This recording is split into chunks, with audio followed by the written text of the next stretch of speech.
The Fire Within by Krista Lacey. The chapter we're on is called Bennington Disappears. Around 4 that afternoon, Liz and Lucy arrived home from school and found David in the kitchen, washing dishes. "Goodness, I must be dreaming," said Liz. "I see washed pots and a tidy table and... is that a freshly mopped floor?" David shuffled with embarrassment. "Had a little mud on my sneakers and..." "Don't spoil it," said Liz, raising her hands. "You cleaned up. That's what matters. How come you're home so early?" David clicked his tongue. Lecture was canceled. There's tea in the pot." Liz glanced at the cat-shaped cozy and the 3 clean mugs waiting to be filled. "Gosh, now I do feel pampered." She smiled and went to hang up her coat. Lucy passed her in the doorway. "Have you checked?" she whispered, running to the window. "Yes, no sign. We're talking again, I guess." "Mom says I have to. Have you really checked?" "Lucy." "Okay, let's try this tea." Liz breezed in, pushing back her sleeves. She sat at the table and started to pour. "Oh, I almost forgot," said David. "I put some chunky chunks out for Bennington, but he doesn't, seem to be around." Lucy glanced at the empty basket. "Did you rattle his food?" David shook his head. Lucy sighed at the tenant's hopelessness. "I'll find him," she said, and walked out rattling some chicken-flavored cat treats. 2 minutes later, she was back. Bennington was nowhere to be found, she said.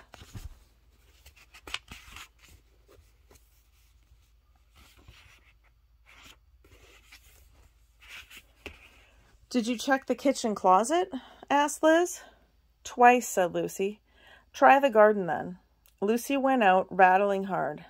"Funny," said Liz. "It's very unusual for Bonnie to go missing. I hope he didn't get himself in any sort of... a row, ow, wee, yow, ooh." "That was him," she said, putting down her tea. "Mom!" cried Lucy.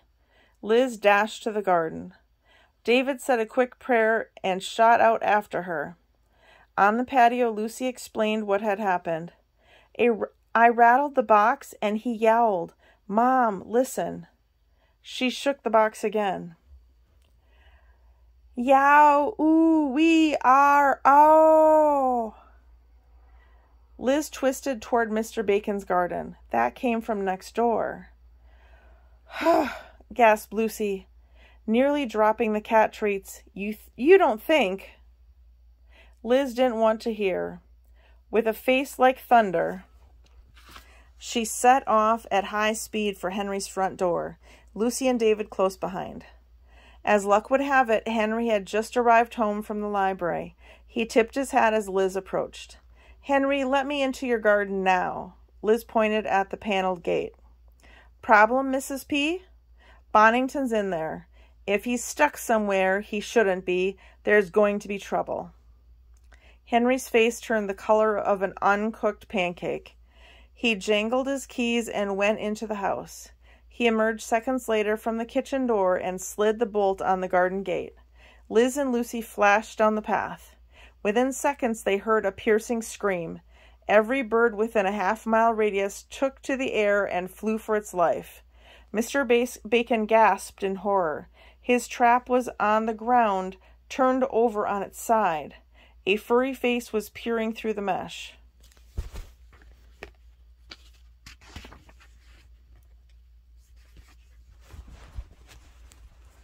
"Get him out," Liz thundered, pointing at the box.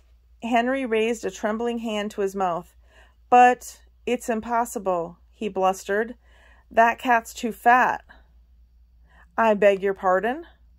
Mr. Bacon bent like a tree in the gale. "Size to space ratio, Mrs. P. Scientific improbability. The cat must have practically stuffed itself in." "I'll stuff you in," said Liz. Dangerously, If you don't release my cat right now.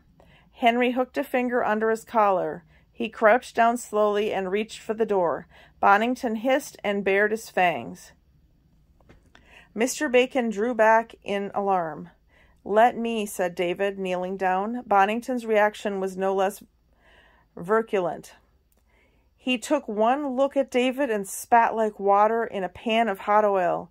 David leaned closer and gritted his teeth. Cut it out, he whispered. I came to let you out. He yanked the trap open. Bonnington sprang out. He took a hostile swipe at the tenant's hand, then dropped to his belly and tried to slink away. Lucy scooped him up and handed him to Liz. Bonnington pushed his nose inside her cardigan and started to mew like a day-old kitten. Okay, said Liz, almost nose to nose with Henry. That trap has got to go. Lucy's eyes widened. She shot a glance at David. He studied his nails and gave a tuneless whistle. Henry Bacon sucked in through his teeth. I'll definitely rethink it, Mrs. P. Minor modifications, perhaps. I'll minor modify you, Liz growled. If that door had come down and trapped Bonnington's tail, he could have been seriously hurt. Bonnington tentatively flicked his tail as if making sure he still possessed one. But Mrs. P, protested Henry, what about the... Get rid of it, Henry, or else. And offering Lucy to come along with her, Liz turned sharply and marched back home. Mr. Bacon looked to David for support. Want a hand smashing it up? Said the tenant.